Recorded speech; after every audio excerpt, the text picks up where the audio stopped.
په بدخشان کې د اوسنۍ افغان واکمنۍ د چارواکو او سرتیرو ترمنځ سخته جګړه رامنځته شوې ده. د حکومتي غړو او ځواکونو ترمنځ دغه شخړه ولې او د څه پر سر شوې؟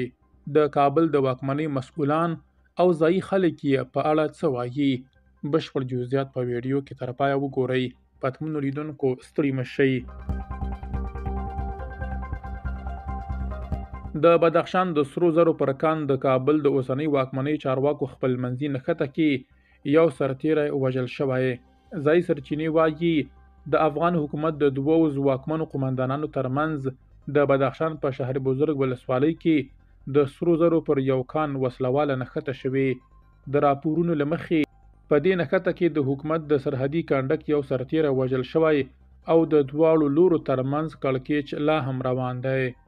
ځایي سرچینو د بدخشان د شهر بزرګ ولسوالۍ د پایانمور په سیمه کې د ځواکونو ترمنځ د تازه نښتې خبر ورکړی دی.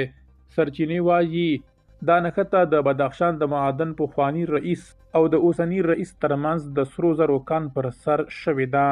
د معلوماتو له مخې د سرحدي کنډک ځواکونه د اوسني رئیس په ملاتړ جګړې ته ورداخل شوي، خو د پخواني رئیس اړوند وسلوالو یې پر وړاندې جګړه کړې ده.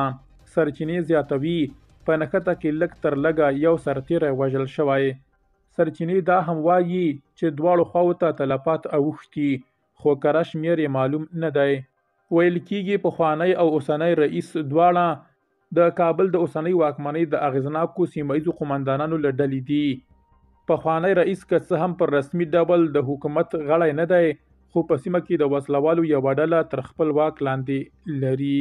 درنو لیدونکو له ملتیا مو مننه.